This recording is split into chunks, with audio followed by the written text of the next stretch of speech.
자, 오늘 오전에 하나님 말씀 보겠습니다. 오전에 하나님 말씀은 솔로몬의 노래예요. 솔로몬의 노래 8장. 솔로몬의 노래, 이제 개역 성경에는 아가스라고 되어 있죠. 아가스. 이제 1절부터 7절까지 읽겠습니다. 오, 당신이 내 어머니의 젖을 먹은 내 형제 같다면 내가 밖에서 당신을 만날 때 당신에게 입맞추리니 정녕 내가 멸시받지 아니할 것이요. 내가 당신을 인도하여 나를 가르친 내 어머니의 집에 들여서 내 성유접으로 만든 향기로운 술을 마시게 하였으리이다. 그의 오른손이 내 머리 아래에 있을 것이요 그의 왼손이 내 머리 아래에 있을 것이요 그의 오른손은 나를 껴안을 것이라. 오 예루살렘의 딸들아, 내가 너희에게 부탁하노니 그가 원하기까지는 내 사랑을 흔들지도 말고 깨우지도 말라. 사랑하는 자에게 기대어 광야에서 올라오는 이 여인이 누구인가? 내가 너를 사과나무 아래에서 일으켰도다. 거기서 네 어머니가 너를 낳았고 너를 낳은 그 여인이 거기서 너를 낳았도다. 네 마음의 인장처럼 네 팔 위의 인장처럼 나를 새기라. 사랑은 죽음처럼 강하고 질투는 엄부처럼 잔인하니 그곳의 숯은 불타는 숯 곧 심히 맹렬한 불길을 가진 것이라. 많은 물들로도 사랑은 끌 수 없으며 큰 물들로도 잠기게 할 수 없나니 사람이 그의 집에 모든 재산을 주어 사랑과 바꾸려 한다면 그 일은 완전히 멸시를 받으리라. 자, 이 솔로몬의 노래 이 8장은 성경에서 가장 이 수수께끼 같은 그런 장이라고 할 수가 있습니다. 이 솔로몬 노래 8장은 아직까지 그 누구도 정확하게 해석한 적이 없는 그런 내용들이 들어 있습니다. 8절부터 이 12절은 뭐 전혀 풀 수가 없어요. 몰라요, 우리는 이걸 무슨 말씀인지를. 하나님께서 장차 누구에겐가 이것은 무엇이다 하고 가르쳐 주시기까지는 그냥 모르는 거예요. 이제 물론 이제 본문은 경건과 관련된 영적인 적용을 할 수가 있어요. 또 우리는 그러한 적용을 할 것입니다. 본 단락에서 문제는 신부와 신랑이 누구냐 하는 거예요. 신부와 신랑. 성경에는 두 신랑이 있죠. 즉 아버지 하나님께서는 이스라엘의 신랑이시고요. 예수 그리스도께서는 교회의 신랑입니다. 여기 이제 나오는 내용을 보니까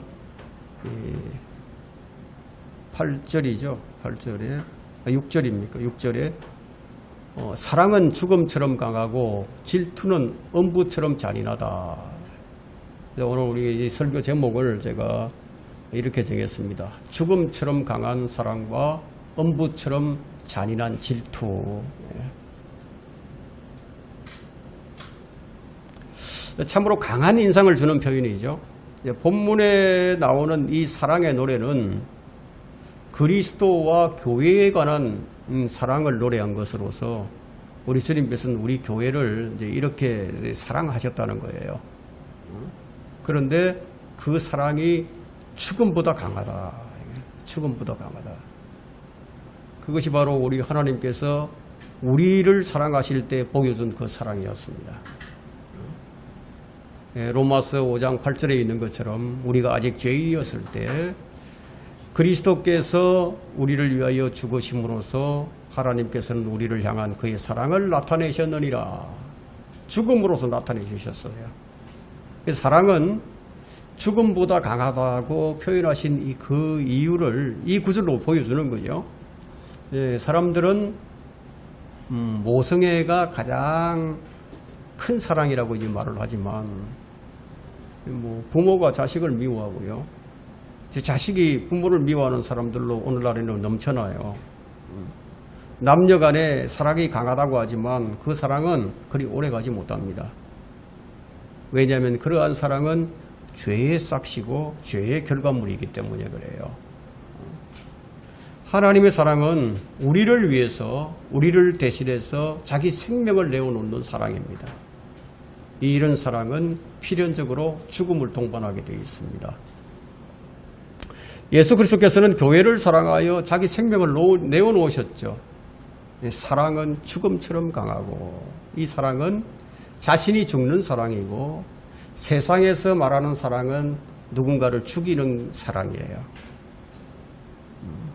우리는 먼저 이 6절에서 네 마음의 인장처럼 네 팔 위에 인장처럼 나를 새기라는 이 말씀을 보게 됩니다. 여기서 새겨야 하는 인장은 내 마음에 내 팔 위에. 자, 인장은 무엇입니까? 인장은 문서에 서명을 할 때 덧붙이는 데 사용되는 도장 같은 거죠. 그래서 이 옛날에는 이 반지에 새긴 반지에 인장, 가문을 상징하는 그런 문장으로 사용하는 그런 것이 바로 이제 인장이었습니다. 여러분은 이 세상 창세기에서 유다가 자기 며느리 타말에게 약조물로서 자신의 지팡이와 함께 인장과 팔찌를 준 것을 기억할 겁니다. 거기 나왔던 것이 이제 인장과 팔찌가 있죠. 여기 이제 본문의 경우는 유다의 경우처럼 부적절한 정사가 아니었지만, 여기 이제 나오는 그 인장은 개념상 어떤 혼인 서약을 상징하는 거예요. 결혼식 때 이제 반지를 교환하지 않습니까? 반지를 교환하면서 혼인을 이제 확정을 하죠. 자, 우리의 신랑께서 신부인 우리에게 자신을 마음과 팔에 인장처럼 새겨달라는 것이 요구가 여기서 들어있는 거예요. 마음에 새기는 것은 내적인 인장이죠. 그럼 팔찌를 차는 것은 외적인 인장이에요. 그러면 정상적인 어떤 혼인관계에서 서로 간의 이 사랑의 증거로서 외적인 것과 내적인 그 마음의 서약을 이제 합니다. 근데 6절에 보니까 또 그 반대로 질투는 엄부처럼 잔인하니라고 하고 있죠. 이 질투는 사실 이제 혼인관계에서 나오는 정상적인 질투예요. 한 남자가 자신의 아내를 사랑한다면 그는 어떤 다른 사내가 자기 아내의 몸을 만지는 것을 원치 않죠. 한 여인이 그녀의 남편을 사랑한다면 그녀는 자기 남편이 다른 여인의 품에 있는 것을 보기 원치 않아요. 우리 주님께서도 성도와 우리 주님과의 관계에서 바로 이러한 질투가 있다는 거예요. 바울은 이런 점에서 뭐라고 얘기했느냐면 우리가 주를 질투하시게 하겠느냐 이런 말을 합니다. 우리가 주를 질투하게 하겠느냐 이렇게 주의를 당부했죠. 자, 이스라엘은 하나님의 아내로 불리는 민족이에요. 근데 이스라엘이 하나님을 버리고 우상에 빠졌을 때 하나님은 이스라엘에 대해서 질투를 느끼셨어요. 주님께서 질투를 일으키면 테러를 내지를 못합니다. 그래서 이스라엘은 버림을 받아서 이방 민족에게 압제를 당해야만 했습니다. 그들은 테러가 없었어요. 그들이 회개하고 주님께 돌이키기 전에는 테러가 없었어요. 결혼 생활에서 신실함을 기대하는 정상적인 경건한 질투가 있는 거예요. 그러나 과도한 질투도 있죠. 자, 질투는 때로는 신뢰가 깨졌기 때문에 이제 일어날 수도 있고요. 신뢰가 깨지지 않았는데도 일어날 수가 있습니다. 오늘 이 본문에서 기록하고 있는 질투는 아마 후자에 속하는 질투가 되겠죠. 이 솔로몬은 이 잠언 6장 34절에서 이렇게 기록을 합니다. 이는 질투가 남편을 분노케 할 것이미니 복수의 날에 그가 용서치 아니하리라. 남편이 질투가 남편을 분노케 한다. 복수의 날에 용서하지 않는다. 그래서 하나님은 질투하시는 하나님이에요. 질투하시는 하나님에 대해서 성경 여러 곳에 이제 기록이 되어 있는데 출애굽기 20장 5절에는 너는 그것들에게 절하지도 말고 그것들을 섬기지도 말지니라. 이는 나 주는 너희 하나님은 질투하는 하나님이니라. 다른 신을 경배하지 말지니 그 이름이 질투인 주는 질투하는 하나님이라. 하나님의 이름이 질투예요. 모세가 이 점을 매우 강조를 했는데 이스라엘의 생사와 복과 저주를 결정짓는 가장 중요한 진리였기 때문입니다. 신명기 4장 24절에는 이는 주 너의 하나님은 소멸케 하시는 분이니 곧 질투하는 하나님이시라. 하나님께서 질투하시면 소멸시켜버린다는 거예요. 그럼 신약에 와서도 우리 하나님은 소멸케 하시는 불이라, 이게 히브리서 12장 29절에 기록하고 있습니다. 자, 우리가 주목해야 할 것은 뭐냐? 죽음, 질투, 잔인, 음부, 불타는 숯, 이 모두가 뭐가 관련이 있다? 사랑과 관련이 있다는 거예요. 하나님은 사랑의 하나님인과 동시에 질투의 하나님이시다. 주의 질투가 불때면 모든 것이 소멸된다는 겁니다. 그래서 사랑과 질투는 동전양면과도 같습니다. 사랑이 죽음처럼 강한 것이라면 질투는 음부처럼 잔인하다는 거예요. 여기 음부가 나오니까 어떤 사람들은, 여호와 증인들은 이 음부는 무덤이다 이렇게 얘기를 하죠. 음부는 단순하게 이 무덤이 아니라 지하 세계를 의미하고 있어요. 사랑은 대상을 살리기 위해서 자신이 죽는 것이고요. 질투는 대상을 죽이는 거예요. 그럼 이 둘은 정반대죠. 사랑은 희생이에요. 질투는 복수예요. 자, 이 둘은 양면성을 가지고 있는데 모두 주 하나님의 성품입니다. 이것이. 자, 우리가 1절을 한번 보겠습니다. 오, 당신이 내 어머니의 젖을 먹은 내 형제 같다면 내가 밖에서 당신을 만날 때 당신에게 입 맞추리니 정녕 내가 멸시받지 아니할 것이요. 이게 무슨 말씀입니까? 여러분 이해가 되세요? 매우 어렵죠? 자, 이 구절은 신부가 신랑에게 하는 얘기예요. 신부가 하는 얘기, 신랑에게 얘기한다. 그런데 신랑과 신부의 이 사이에는 큰 갭이 있습니다. 오, 당신이 내 어머니의 젖을 먹은 내 형제 같다면, 자, 이 말은 신부가 정혼한 신랑과 어떤 갭이 있는데 이건 뭐 정말 건널 수 없는 그런 어떤 다리가 있다는 거죠. 그래서 솔로몬과 술렘 여인은 사실상 이제 모든 면에서 엄청난 차이가 있었어요. 유대인과 이방인의 차이가 있었고요. 왕과 평민의 차이가 있고요. 자신이 사랑하는 대상이 자신과 엄청난 차이가 있는 상대라면 이런 푸념을 하게 된다는 겁니다. 당신도 나 같은 평범한 사람이라면 얼마나 좋을까, 이런 뜻이죠. 자, 이보다도 더 큰 차이는 예수 그리스도와 죄인들의 차이입니다.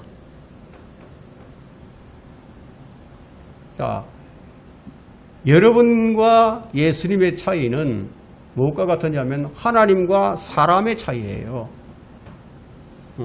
육과 영의 차이만 있는 것이 아니라 나는 더러운 죄인인데 그분은 악을 참아 보지도 못하시는 분인데 죄를 미워하시는 분이잖아요.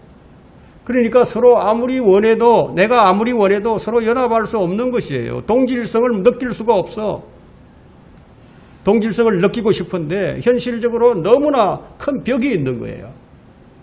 그래서 한 말이 바로 오, 당신이 내 어머니의 젖을 먹은 내 형제 같다면, 이런 얘기를 합니다.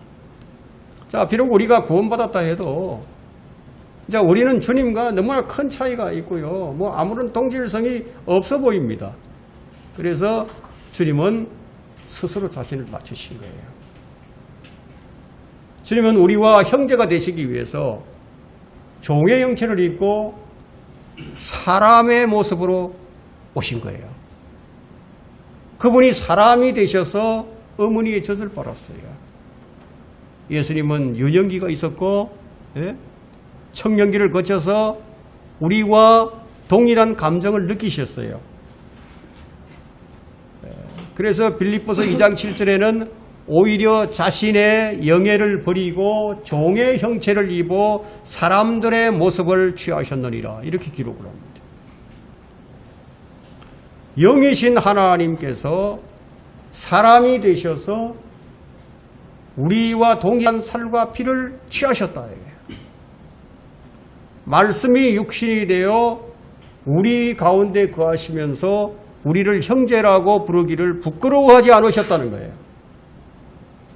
처음으로 그분은 우리를 위해서 사람이 되셨고 육신을 입으셨지만, 그러나 마지막에는 우리를 부르시고 그분 자신을 나타내셔서 우리도 그분과 같은 모습이 되게 하실 것이라는 겁니다.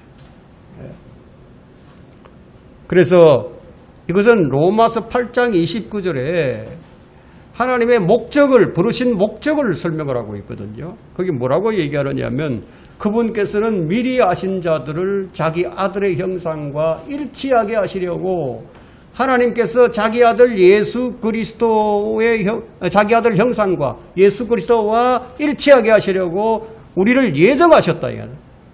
예. 또한 예정하셨으니 이는 그를 많은 형제들 가운데서 첫 태생이 되게 하려 하심이라. 그분은 우리와 동질성을 가지시려고 처음에는 우리와 같은 모습으로 오셨고, 지금은 우리 안에 그분이 들어와 계시고요. 휴거 때는 우리를 그분과 같은 모습으로 정확하게 일치시킬 것이라고 지금 성경은 그렇게 얘기를 하고 있죠. 그래서 지금 1절에 보니까 내가 밖에서 당신을 만날 때 당신에게 입맞추리니, 이게 무슨 말씀일까요? 내가 밖에서 당신을 만날 때 당신에게 입을 맞춘다. 예수님이 우리와 같은 형제라면, 우리와 같은 과라면, 같은 열매라면 그분과 교제하는데 우리는 아무런 문제가 없겠죠. 이런 이유로 그분이 사람이 되어 오신 거예요. 이제 우리는 주님과 아무런 이질감이 없이 교제할 수 있게 되었고요. 사랑할 수 있게 되었습니다. 그런데 유다 이스카리옷은 예수님을 팔기 위해서 그분께 입을 맞추었지만, 우리는 그분께 사랑의 입맞춤을 합니다. 누가복음 7장 45절에서는 예수님께서 이런 말씀을 하셨어요. 너는 나에게 입맞추지 아니하였으나 이 여인은 내가 들어올 때부터 내 발에 입맞추는 것을 쉬지 아니하였느니라.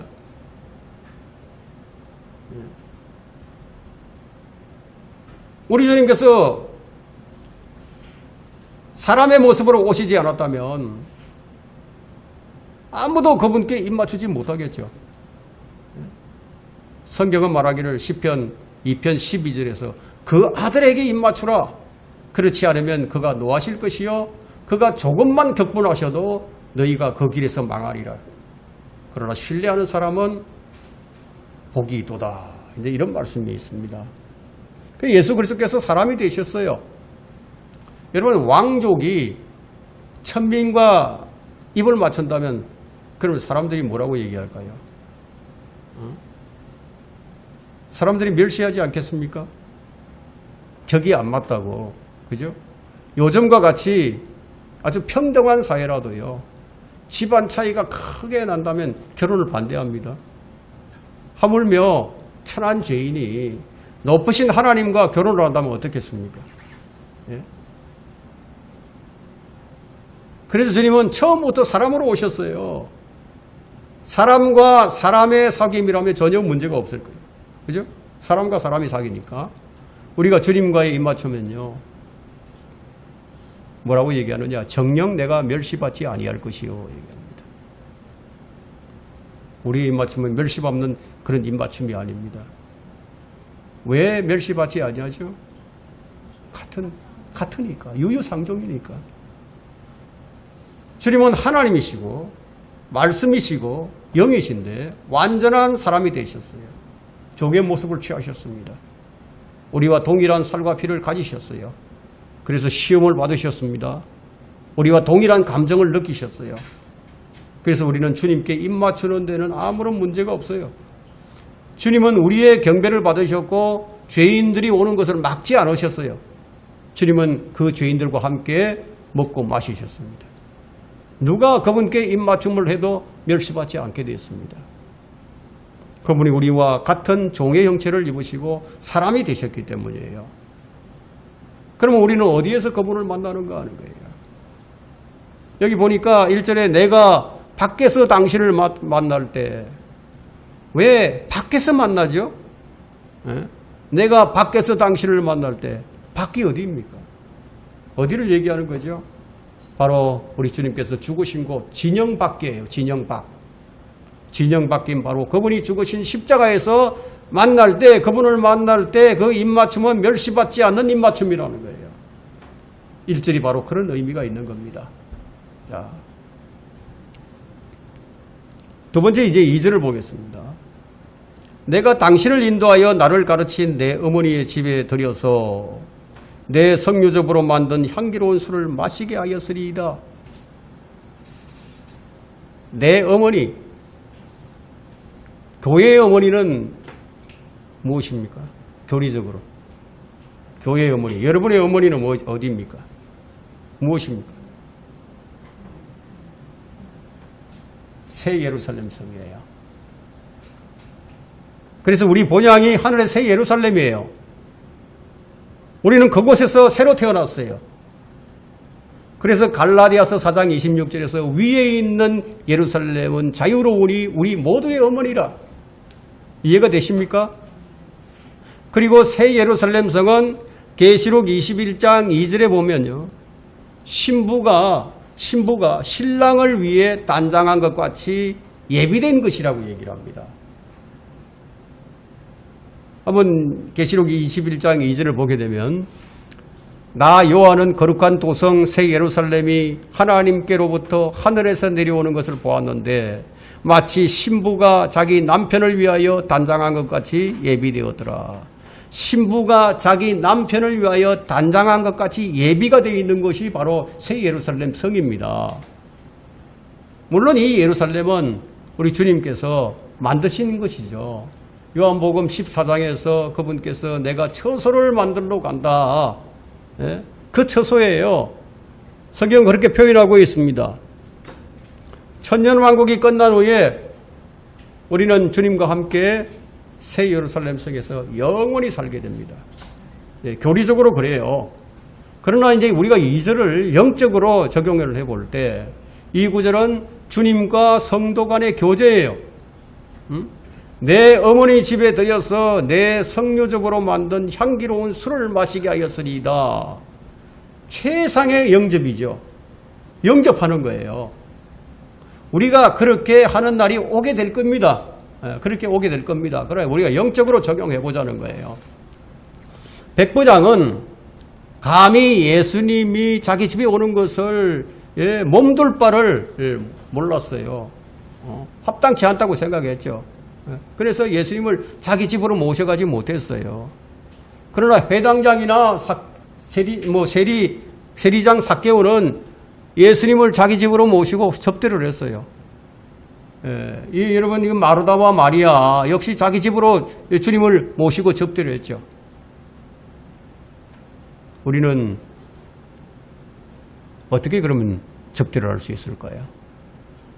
예수님을 마음속에 영접하고 우리 속에 거하게 하실 수 있습니다. 믿음으로 그리스도가 너희 마음속에 거하게 하시며 라고 에베소서 3장 17절에 말씀하고 있죠. 믿음으로만 그분을 내 마음속에 모시게 하실 수 있다. 믿을 때 주님이 우리 마음속에 들어오셨어요. 그렇다면 우리 안에 계신 주님을 우리가 어떻게 모셔야 할까요? 우리 안에 주님이 계시는데 그럼 어떻게 모셔야 하느냐? 우리는 내 마음속에 계신 이 주님을 우리가 접대를 해야 됩니다. 이것이 우리가 주님을 섬기는 방법이에요. 아내가 남편을 섬기듯이 섬기는 방법이에요. 접대하지 않으면은 너는 내게 입맞추지 아니하였느니라는 책망을 받게 됩니다. 그럼 어떻게 모셔야 되는가? 2절을 보니까 내 석류즙으로 만든 향기로운 술을 마시게 하였으리이다. 자, 이것은 우리 주님께 드리는 기도와 헌신과 경배예요. 주님께서는 우리에게서 받기를 원하는 것이 있어요. 우리는 주님께 드려야 할 것들이 있습니다. 그럼 우리가 주님께 드려야 할 것들이 무엇입니까? 내 자신이죠. 그럼 내 자신이 어떻게 드려야 되겠습니까? 향기를 내는 내 자신이 되어야 되겠죠. 그죠? 바울은 우리를 가리켜서 그리스도인들은 그리스도의 향기다 이렇게 얘기를 했습니다. 그리스도의 향기다 이거예요. 그래서 구원받은 그리스도인들은 구원받은 사람들에게나 멸망하는 사람들에게나 하나님 앞에서는 그리스도의 향기이기 때문이라. 이렇게 고린도후서 2장 15절에서 말하고 있죠. 자, 그리스도의 향기다는 거예요. 이처럼 우리는 하나님 앞에서는 그리스도의 향기입니다. 그럼 우리가 드리는 기도가 하나님께 드리는 향기예요. 계시록 5장 8절에서는 향기는 성도들의 기도라고 했습니다. 그렇다면 우리가 하늘로 오르는 이 향이 꺼지지 않게 해야 되겠죠. 예. 그래서 성경은 쉬지 말고 기도하라고 얘기하는 겁니다. 그 향이 꺼지면 안 돼요. 성전에 있는 향이 꺼져서는 안 돼요. 이것이 영적 제사장들이 하나님께 드리는 향기입니다. 우리가 드리는 헌물 또한 향기로운 냄새가 됩니다. 빌립보서 4장 18절에서 말씀하고 있는데요. 바울이 이런 얘기를 합니다. 내게는 모든 것이 있고 또 풍부하니라. 나는 너희가 보낸 것을 에파프로디도로부터 받아서 풍족하게 되어노라. 이는 향기로운 냄새요 받으실 만한 희생제요 하나님을 참으로 기쁘시게 하는 것이라. 빌립보 교회가 바울의 선교를 도왔어요. 그것이 향기로운 냄새였다. 이게. 하나님께서 받으실 만한 희생제였다는 거예요. 그것이 하나님께서 기뻐하시는 것이라는 거예요. 그럼 우리가 드릴 수 있는 것은 우리가 주님으로부터 받은 것이 있기 때문에 드릴 수 있는 거죠. 그러면 헌신이란 뭐냐? 헌신이란 우리가 주님으로부터 받은 것을 돌려드리는 거예요. 주님과 우리와의 관계는 어떤 관계입니까? 3절에 한번 볼까요? 본문 3절에. 예. 자, 그의 왼손이 내 머리 아래에 있을 것이요. 목에 있다는 얘기죠. 목을 감았다는 얘기예요. 그 오른손은 나를 껴안을 것이라. 껴안았다. 자, 이 장면은 침실에서 부부에게 허용되는 친밀한 관계예요. 교회와 그리스도의 관계를 이처럼 표현합니다. 자, 이미 우리는 이제 하나님과 합한 한 영이 되었습니다. 여기 보니까 신부는 주님과 좀 더 깊은 교제를 원하고 있습니다. 좀 더 깊은 교제. 주님과 신부는 멀리 서로 바라보는 관계가 아니에요. 한 몸이 되어 서로 바라보고 껴안고 교제를 한다 이거예요. 주님과 우리의 관계는 머리와 몸의 관계다 이게. 포도나무와 과지의 관계다는 겁니다. 근데 4절에 보니까 좀 어려운 내용이 나옵니다. 4절에 굉장히 어려운 구절인데요. 오 예루살렘에 따라 내가 너희에게 부탁하노니 그가 원하기까지는 내 사랑을 흔들지도 말고 깨우지도 말라. 예루살렘의 딸에게 지금 얘기를 합니다. 내가 너희에게 부탁하노니.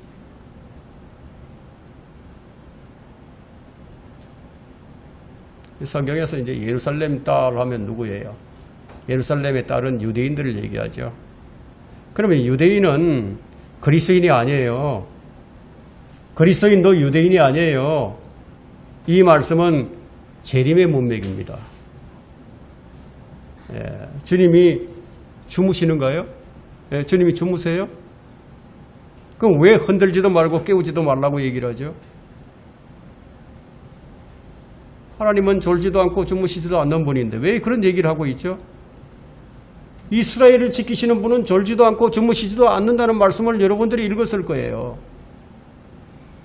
자, 이게 무슨 말씀이냐 이거예요. 그러나 이방인의 때인 지금은 이스라엘에 대해서 우리 주님께서 마치 주무시는 것처럼 잠잠하게 계신다. 잠잠하게. 지금 이스라엘 한번 보세요. 그들에게 선지자가 있어요? 없죠. 제사장이 있습니까? 없죠. 그냥 지금 랍비들만 있을 뿐이에요. 교회사 2000년 기간이 이스라엘에게는 마치 주님께서 주무시는 것처럼 느껴지는 기간입니다. 주님은 지금 어디에 머물고 계십니까? 교회에 머물고 계세요.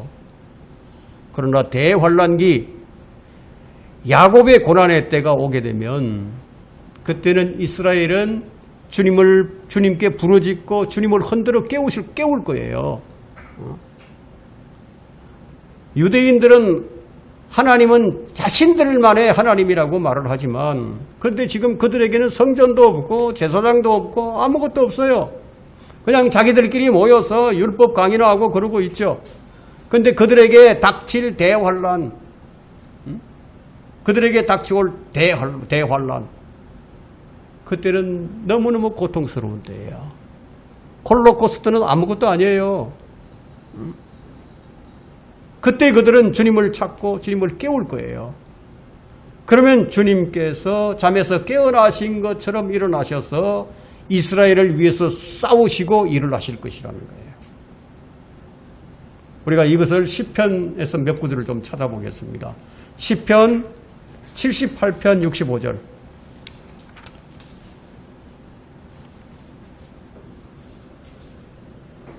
자, 주님께서 이제 깨어나시는 것에 대해서 설명을 하는 구절들이 나옵니다. 시편 78편 65절에 그때 주께서 잠에서 깬 자같이 포도주로 인하여 외치는 용사같이 깨셨으니 말씀하고 있죠. 자, 시편 7편 6절 보세요. 시편 7편 6절. 거기에도 보면 오 주여 주의 노하심으로 일어나소서 내 원수들의 경로로 인하여 일어나소서 나를 위하여 깨시어 주께서 명하신 심판이 임하게 하소서. 자, 이스라엘이 이렇게 부르짖을 것이라는 거죠. 시편 44편 23절 한번 보십시다.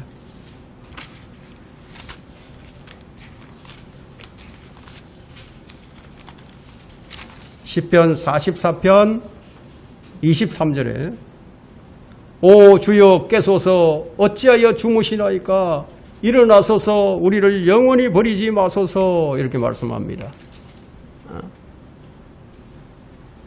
이렇게 이스라엘은 주님을 깨울 날이 곧 임하게 될 겁니다. 또한 이것을 제자들을 통해서 우리 주님께서 미리 보여주셨는데 제자들이 이제 바다를 건널 때 풍랑이 일었어요. 그래서 배가 이제 가라앉게 되자 제자들은 주님께 우리가 죽게 되었나이다 하고 주님을 막 깨웠어요. 이제 기억나시죠? 그때 주님은 배 안에서 주무시고 계셨습니다. 이것이 바로 대환란 때 예표로 주어진 거예요. 이사야 51장 9절에서 오 주의 팔이여 깨소서 깨소서 힘을 내소서 옛날처럼 옛 세대처럼 깨소서. 이게 무슨 얘기예요? 하나님께서 이스라엘을 출애굽시켜 주셔서 광야에서 이끌어 가실 때 그때 일어났던 그 옛 세대처럼 그렇게 해달라는 그런 얘기를 지금 하고 있는 거다 이게. 그런데 이처럼 이렇게 예루살렘 딸들은 주님을 깨우려 하지만 신부는 이 말을 합니다. 뭐라고 얘기하는지 신부가 오늘 본문 와서 보세요. 4절에서 내가 너에게 부탁하노니 얘기합니다. 내가 너에게 부탁하노니 그가 원하기까지는 내 사랑을 흔들지도 말고 깨우지도 말라. 그가 원하기까지는 내 사랑을 흔들지도 말고 깨우지도 말라. 교회와 유대인들의 입장이 완전히 다르죠. 이것은 무엇을 의미하는 것일까요? 교회가 대환란 전에 휴거가 된다는 거예요. 그 전에 깨우지 말라는 거예요. 그가 원할 때까지.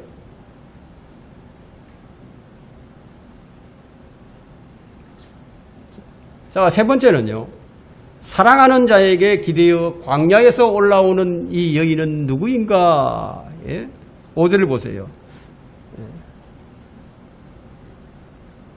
사랑하는 자에게 기대어 광야에서 올라오는 이 여인은 누구인가? 이 여인이 누구인가를 밝혀주고 있는데, 내가 너를 사과나무 아래에서 일으켰도다. 거기서 네 어머니가 너를 낳았고 너를 낳은 그 여인이 거기서 너를 낳았도다. 이 여인이 누구인가 하는 거예요. 여러분, 교회예요, 교회. 신부인 교회예요. 이 구절은 교회가 주님과 함께 재림하는 모습을 보여줍니다. 사실 이 구절도 매우 어려운 구절입니다. 이 여인은 분명히 교회예요. 이 여인이 교회라면은 어머니는 아까 말씀드린 것처럼 새 예루살렘이다. 새 예루살렘. 그러나 사과나무가 무엇일지에 대해서는 알 수가 없어요. 사과나무가 나오죠. 2장 3절에서 신부는 신랑을 사과나무에 비유하는 것을 볼 수가 있습니다. 솔로몬의 노래 2장 3절에서 만일 근데 신랑이 사과나무라면 자, 이곳에서 구원에 대한 어떤 영적 적용을 할 수 있겠지만 정확하게 옳은 해석이라고 저는 자신할 수가 없어요. 자, 추측은 해볼 수 있죠. 하지만 지나친 해석은 하지 않는 것이 좋죠. 여하튼 이 여인은 사랑하는 자와 함께 오는데 그 기세가 너무너무 놀라울 뿐이에요. 이 부분에 관해서는 출애굽 때의 예표로 이제 다 미리 보여주셨는데, 이스라엘은 주의 천사와 함께 광야에서 올라와요. 그러면 이방인들이 이스라엘을 두려워한 것은 그들 가운데 주 하나님이 계신 것과 주 하나님께서 행하신 일들을 들었고 보았기 때문이었습니다. 이스라엘을 박살내고 홍해를 마른 땅같이 건너간 이 사건은 다른 이방인들로 벌벌 떨게 만들기에 충분한 사건이었다. 주 하나님과 그의 백성이 광야에서 올라온다는 이 소식은 그 당시 가나안인들의 간담을 서늘하게 만들었어요. 그것을 누가 얘기를 합니까? 라합이 얘기를 하죠. 그러면 이스라엘을 이끄신 분은 모세와 여호수아가 아니라 주의 군대대장이었습니다. 마찬가지로 재림 때에도 주님은 광야에서 올라옵니다. 그때 함께한 이 여인이 누구입니까? 그리스도인들이다. 예? 그분이 오셔서 왕의 대로를 따라서 쫙, 왕의 대로는 이스라엘이 광야에서 헤매던 그 경로예요. 파란 산을 거칩니다. 시내산을 거치고, 예? 모압을 건너고 암몬을 거쳐서 요단강을 건너서, 예? 에프라임으로 들어가서 예루살렘이 딱 들어서신단 말이에요. 솔로몬의 노래 3장 6절에서 이 부분에 대해서 한번 찾아보세요. 3장 6절. 솔로몬의 노래 3장 6절. 연기 기둥과 같이 이렇게 표현하거든요. 연기 기둥과도 같이 모략과 유황과 상인들의 모든 향로로 향례를 내며 광야에서 오는 이가 누구인가. 여러분, 출애굽 때 하나님께서 어떻게 이스라엘을 인도하셨는지 기억나십니까? 네? 구름 기둥과 불 기둥이었죠. 그죠? 연기 기둥. 연기 기둥과 같이 올라오는 이분이 누구인가 하는 거죠. 바로 재림의 주 예수 그리스도이십니다. 이때 그분과 함께 올라오는 여인이 있을 것이란 얘기죠. 사랑하는 이에게 기대어 올라오는 이 여인은 솔로몬의 노래 6장 10절에서 이렇게 표현을 합니다. 자, 우리가 이걸 보게 되면요, 우리의 위상이 어떤 것인가를 여러분들이 기억하셔야 됩니다. 자, 아침처럼 비추고 달처럼 고우며 해처럼 맑고 깃발들을 든 군대처럼 위엄 있는 여자는 누구인가? 이 여인은 주의 군대로서 교회예요. 교회. 예? 재림 때 교회는 그분과 함께 광야에서 올라오는데 우리는 그분과 함께 하늘에서 내려와서 전쟁을 치른다 이거. 아마겟돈 전쟁을 치르고 그분과 함께 움직이는 거예요. 재림의 행로를 따라서 예루살렘으로 입성을 한다는 거예요. 이 본문에는 예루살렘과 온 땅의 이방들이 이 여인이 누구인가를 묻고 있어요. 이 여인이 누구인가요?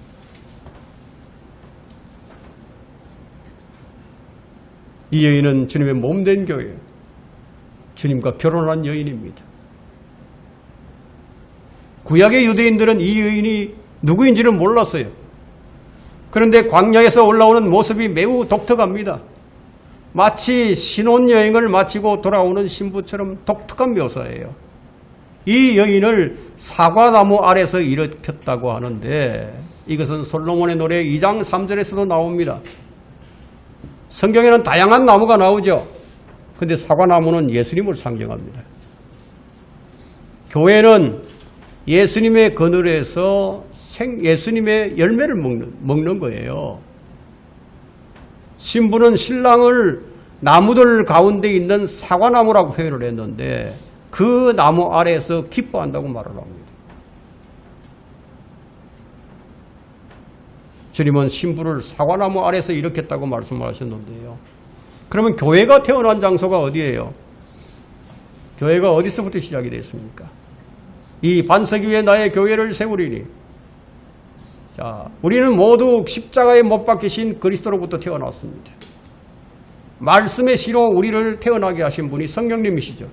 그럼 교회가 어떻게 태어나느냐 하면 반석이신 그리스도로부터 나오는 거예요. 이것이 신부의 출생입니다. 우리가 거듭남을 얘기할 때 말씀의 씨앗으로 성령이 잉태하여 우리 영이 다시 태어나는 거예요. 그럼 태어난 장소는 사과나무인 예수 그리스도라. 이렇게 태어난 우리에게 본문 6절은 이렇게 말을 합니다. 네 마음의 인장처럼 네 팔 위에 인장처럼 나를 새기라. 신랑이 신부에게 하시는 말씀이에요. 인장같이 새기라는 거예요.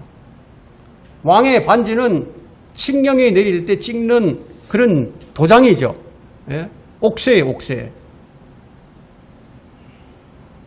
아론의 옷에는요, 이스라엘의 각 지파의 이름이 12보석이죠. 그 인장처럼 새겨져 있습니다. 인장은 신분과 지위와 정체성을 증명하는 도구가 되죠. 조선시대에는 이 왕의 인장을 옥새라고 불렀습니다. 주님은 네 마음에, 네 팔 위에 인장을 새기라고 하셨습니다. 우리 마음에 주님의 이름이 인장처럼 새겨져 있다면 그 이름은 지워지지 않아요. 마음에 그분의 이름을 인장처럼 새기는 방법은 매우 간단합니다. 여러분은 어떻게 하면 될 것 같습니까? 그분을 믿고 그분의 증거를 받아들이기만 하면 돼요. 그러면 성령님께서 인을 쳐주십니다. 요한복음 3장 33절에서 그분의 증거를 받은 사람은 하나님께서 참되시다는 것을 확정하느니라. 우리가 믿고 구원받는 거 참 쉬워요. 그런데 뭐라고 얘기를 합니까? 그분의 증거를 받은 사람은 하나님께서 참되시다는 것을 확정하느니라.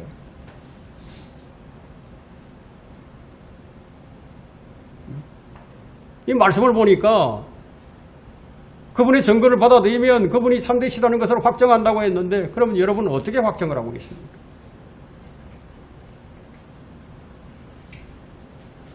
성령께서 우리를 인치셨기 때문에 우리의 구원은 영원히 안전해요. 이것은 누가 지우지를 못해요. 아무도 지울 수 없어요. 이제 우리를 너희와 함께 그리스도 안에서 확정하시고 우리에게 기름 부으신 분은 하나님이시니 그분은 또한 우리를 인치시고 우리 마음속에 성령의 보정을 주셨느니라. 주님이 인치신 것을 아무도 떠들 수 없어요. 그럼 언제까지 이렇게 봉인을 해두셨느냐. 우리 몸의 구속의 날까지. 그렇게 해 놓으셨기 때문에 하나님께서는 우리에게 뭐라고 말씀하시냐면 하나님의 거룩한 영을 슬프게 하지 말라고 얘기한다. 이게.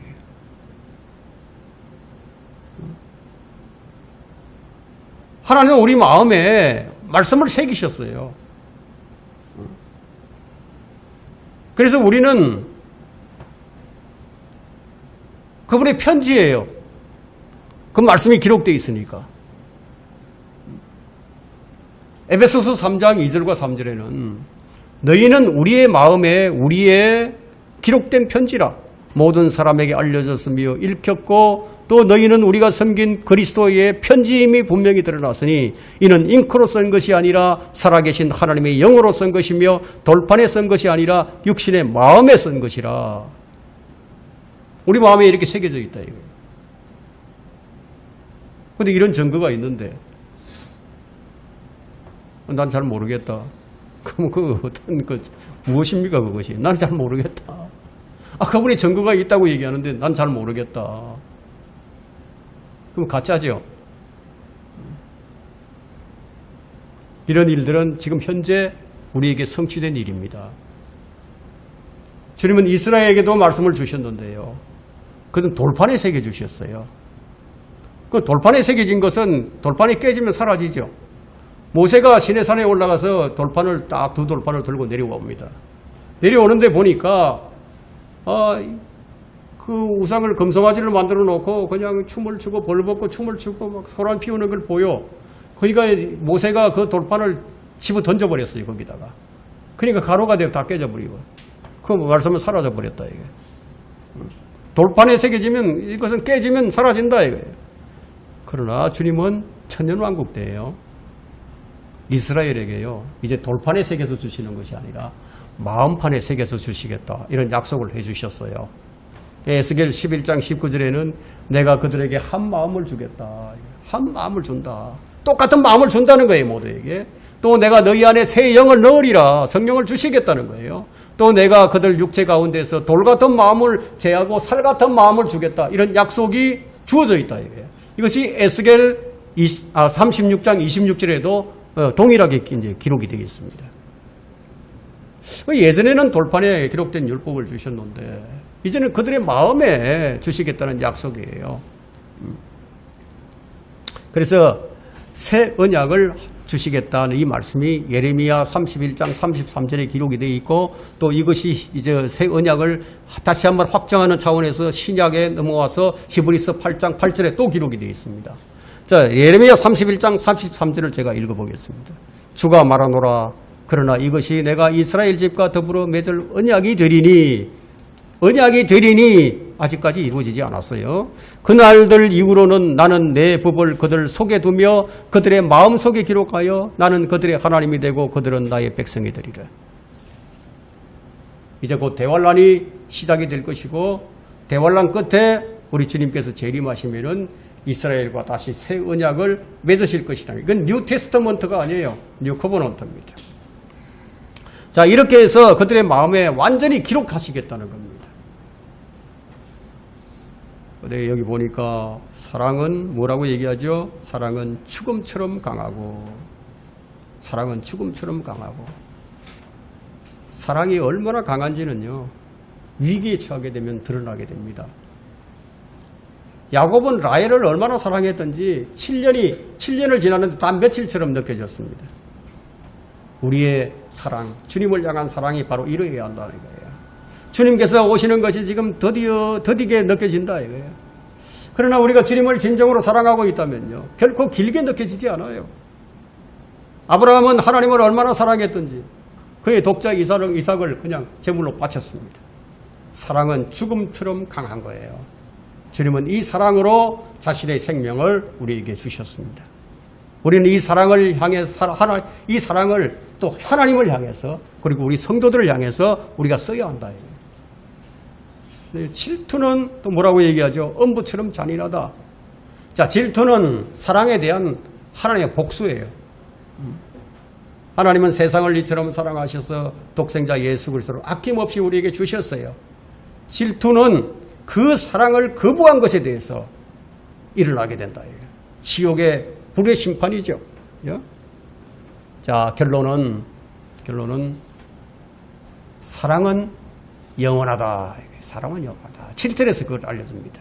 7절에 보세요. 많은 물들로도 사랑은 끌 수 없으며, 사랑은 끌 수 없다는 거예요. 큰 물들로도 잠기게 할 수 없으니 사람이 그의 집에 모든 재산을 주어 사랑과 바꾸려 한다면은 그 일은 완전히 멸시를 받으리라. 우리가 만일에 하나님께 대한 사랑을 이처럼 모든 집의 재산을 다 주어서 그 사랑과 바꾸려고 한다면은 그건 멸시받을 일이라는 얘기예요. 그죠? 우리는 하나님과 돈을 동시에 사랑할 수도 없고, 우리가 재물을 하나님처럼 사랑해서도 안 됩니다. 사랑이 얼마나 강한지 보여주는 말씀이죠. 사랑은 소멸하지 않고 꺼지지 않아요. 하나님의 사랑이 이와 같다는 겁니다. 사랑은 죽음처럼 강하며, 이 말씀이 신약에 와서 어떻게 되어 있는지 아세요? 이 말씀이 사랑이 죽음처럼 강하다. 얼마나 사랑이 강한지 하나님의 사랑은 아무도 떼어놓을 수가 없어요. 우리를 향한 하나님의 사랑은 아무도 떼어놓을 수가 없어요. 여러분 로마서 8장 38절과 39절 한번 보세요.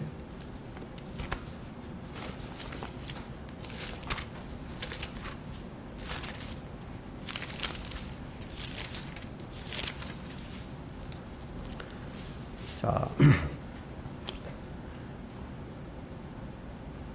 내가 확신하노니, 바울이 확신하는 거예요. 확신하노니 사망이나 생명이나 천사들이나 정사들이나 권세들이나 현재일들이나 다가올 일이나 높음이나 깊음이나 어떤 다른 피조물이라도 우리를 그리스도 예수 안에 있는 하나님의 사랑에서 떼어놓을 수가 없으리라. 떼어놓을 수 없다. 이것이 사랑은 죽음보다 강하다는 표현이에요. 하나님께서 우리를 향해 보여주신 사랑이 이와 같다. 그리스도께서 우리에게 주신 사랑이 이렇다는 겁니다. 우리는 이 사랑으로 모든 사람을 사랑해야 합니다. 원수들까지도 사랑해야 합니다. 자신이 받은 사랑은 다른 것으로 바꾸려고 할 때 그것은 멸시를 받게 됩니다. 우리가 받은 사랑을 다른 것으로 대체시킬 수 없는 사랑이에요. 하나님의 사랑은 회개하고 그분을 믿을 때 그것이 맺어지는 성령의 열매예요. 성령께서 우리 마음속에, 하나님께서 성령을 통해서 우리 마음속에 하나님의 사랑을 풍성하게 부어주셨다고 로마서 5장 5절에 말씀합니다. 누구라도 하나님의 사랑을 듣고 믿으면 하나님의 사랑을 받게 되고 그분께 받아들여지게 됩니다. 사랑을 거부하면 질투의 불이 나와서 그 사람을 태워버린다는 거예요. 그 사람이 어떤 삶을 살았더라도 철저하게 멸시를 받게 될 것이라는 겁니다. 이 8장이 가장 어려운, 성경에서 어려운 구절인데 오늘 우리가 이 내용들을 살펴봤습니다. 저는 이제 지금 8절부터 12절까지는 저는 몰라요. 이 구절, 이 작은 누이가 나오는데 이 작은 누이가 누구인지 청혼을 받는데 모르겠어요. 이거는 알 수가 없습니다. 하나님께서 아직 우리들에게 알려주시 않은 그런 내용입니다. 여러분들 오늘 이 말씀을 잘 정리하시고 우리가 어떤 정체성을 가지고 있는지, 우리가 어떤 신분을 가졌는지 여러분들이 잘 확인을 하시고 우리가 주님을 더 철저하게 잘 사랑하고 섬기는 그런 성도들이 되시기를 간절히 부탁을 드립니다.